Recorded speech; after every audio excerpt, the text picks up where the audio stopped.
Bwana Yesu asifiwe. Amen.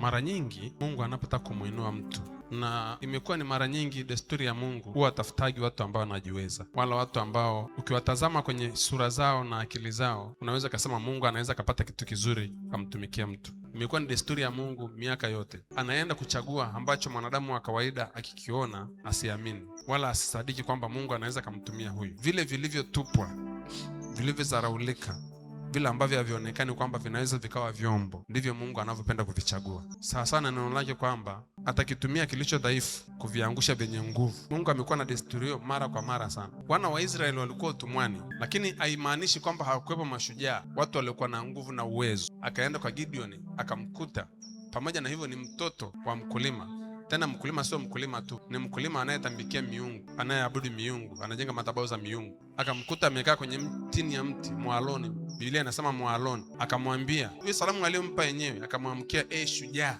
Lakini yeye mwenyewe akijiona, anaona shujaa umetoka wapi? Mimi niliyekataliwa, mimi ambaye ni mdogo katika familia yetu, nilio mdogo katika ndugu zangu, alafu wanaonekana familia ilikuwa maskini sana. Sisi tulio wadogo na maskini katika familia yetu, anaona yeye ni mdogo, anaona yeye ni maskini, lakini katika mbingu jina lake linaonekana ni shujaa. Mungu akusaidie, kwa sababu unawezekana katika mbingu una jina linaonekana ni nyota inayong'aa sana. You are great. Wakati unazaliwa kule mbinguni, jina lako linaonekana wewe ni kiongozi, inaonekana wewe ni shujaa mkubwa, inaonekana wewe ni nyota yako ni kubwa sana, ni to bring nations and nations. But mazingira yaliyokuzunguka, mahali uliposhukia, mikono iliyokupokea haiasiri hivyo, haioni hivyo, na hakuna mtu anayekwambia, kwa sababu mpaka pale Mungu ataamua kujitokeza, hakutokea kuambie, ndio utajua. Mbinguni kinachoonekana ni tofauti na kinachoonekana katika mwili ni tofauti, kama vile wewe mwenyewe unavyojiona hapa sasa hivi. Wengine mmejidharau sana, mnaona hakuna kitu kinachoenda, hakuna kinachofanyika, hakuna kinachoeleweka kwenye maisha yako, hauoni mbele, hauoni future yako. Lakini ukweli ni hivi, ni kwamba mpaka Mungu amekuleta, amekuchagua kwenye familia, akakutoa huko alikokutoa. You are called, there is something special you have. Kuna kitu cha tofauti ulicho nacho, ndio maana unachukuliwa kwenye ile familia, unatolewa. Gideon anazungumza na Mungu, anazungumza malaika wa Bwana, anasema ni Bwana.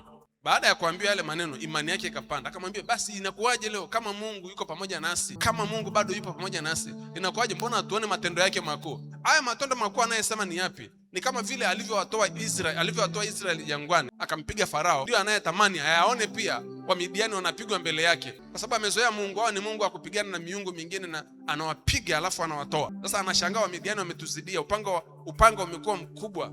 Inakuwaje basi matendo makuu yaliyofanyika kule Misri, baba zetu walivyotolewa, mbona mimi naona haya matendo hayapo? Kama unavyosoma Biblia mwenyewe unaelewa kwamba kuna watu walikombolewa, kuna watu walitolewa kwenye vifungo. Haleluya. Lakini mbona maisha yangu hayaendi, yamekuwa magumu sana, sioni tumaini, sioni kusonga mbele, kuna vitu vimeshikiliwa mahali, sioni kuna kutokea mwanga, sioni mwanga. Malaika wa Bwana akaendelea, anaingia juu, anaongea na nani? Hajatambulisha kama ni malaika wala nini. Biblia inaandika malaika Bwana akamtokea, lakini Gideon hajui kama ni malaika anaongea. Ndivyo vitu vya Mungu vinavyokuaga. Unatokea tu unasema kuna kiumbe alinitokea akaongea na mimi, akaninong'oneza, akanaongea, lakini sijui huyu kiumbe anaitwa nani, hakwambii. Ndipo Gideon akapata ufahamu ambao ni ufahamu ambao sio kawaida kuelewa. Hawajui, wanajua tamani ukitokea na mtu kama yule inabidi utoe sadaka.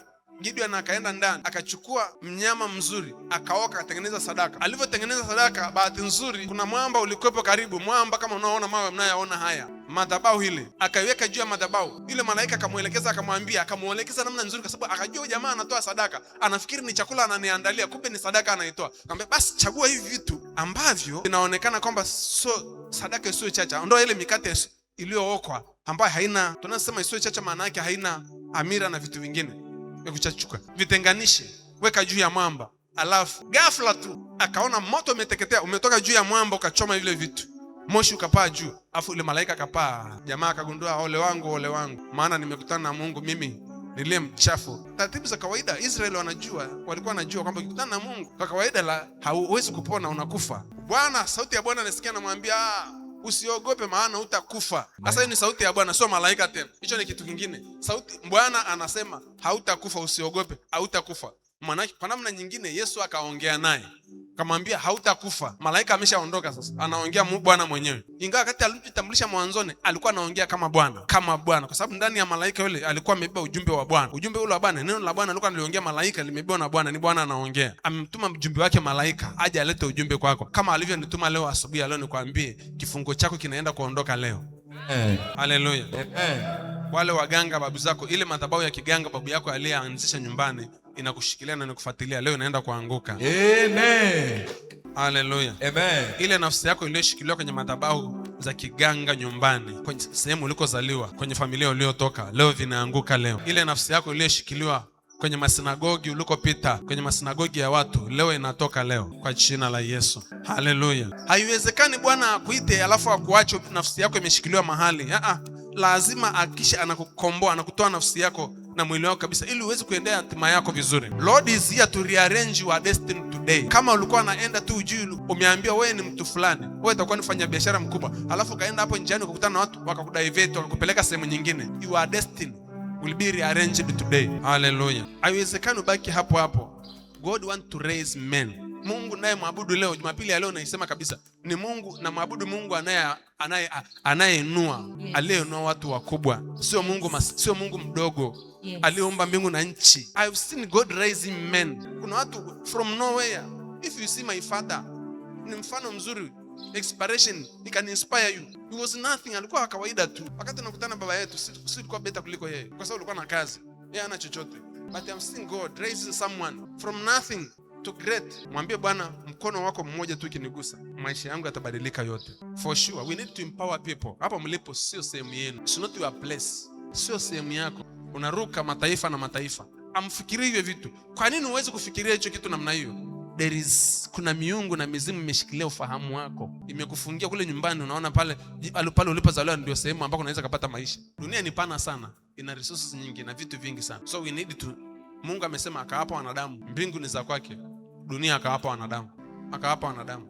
Pamoja tunajua Lucifer yuko duniani, amesimama ndio anayemiliki, lakini ndio na tumeweka huko tupigane naye, tupambane naye. Hallelujah. Immediately after Gideon getting encounter of the angel of the Lord, baada ya kupata ile encounter na malaika wa Bwana, tunamwona Gideon anaanza kupewa maelekezo, instruction. Namna ya kwanza kabisa, kabla hajaenda kupigana na Midiani, aliangusha kwanza madhabahu ya baba yake, ili aende vitani, kusiwepo na kitu cha kumshika, ili aende akafanye utumishi wake vizuri, ili akafanye vitu vyake vizuri, lazima aangushe kwanza madhabahu ya baba yake nyumbani. Akaangusha kwanza madhabahu ya baba yake. Wakainuka na watu wengine pembeni, huko njiani pembeni, wakaenda kumshawishi baba yake, nani ameangusha ile madhabahu? Akasema hakika huyu anatakiwa kufa. Haleluya.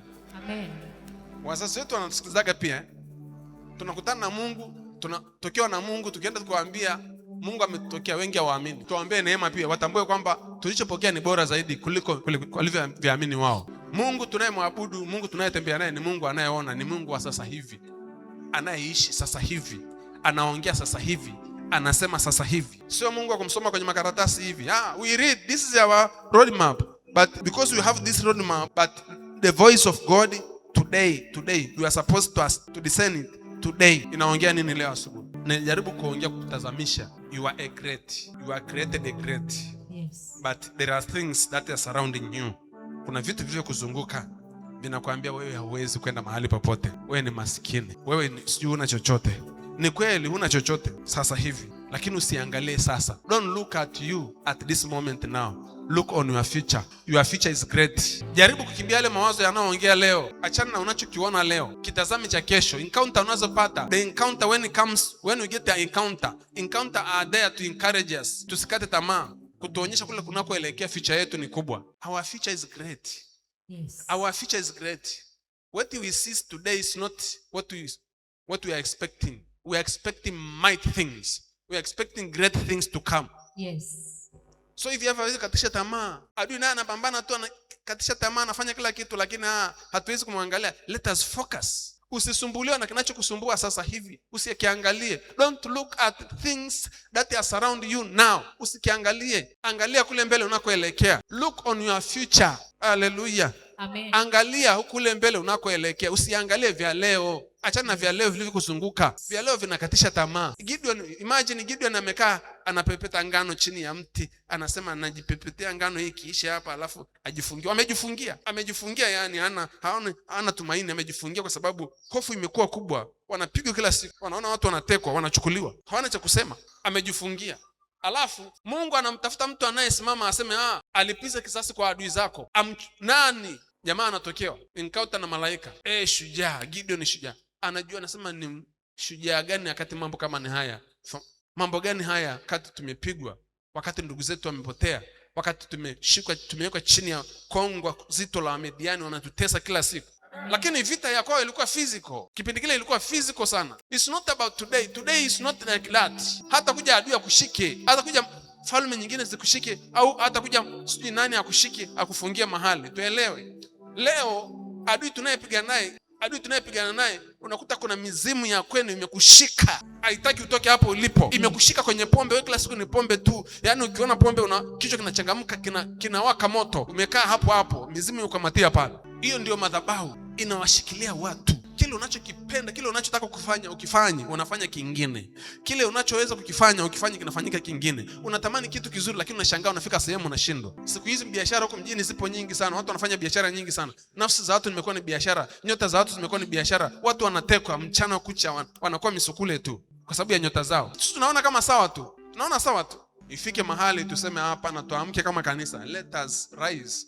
Amka kijana, amka mama, amka binti, amka. God can hear everyone. Hata kama ni mtoto mdogo, ukijitambua tu Mungu anakusikia. He can use you kuangusha kitu kikubwa, kuangusha ufalme mkubwa sana.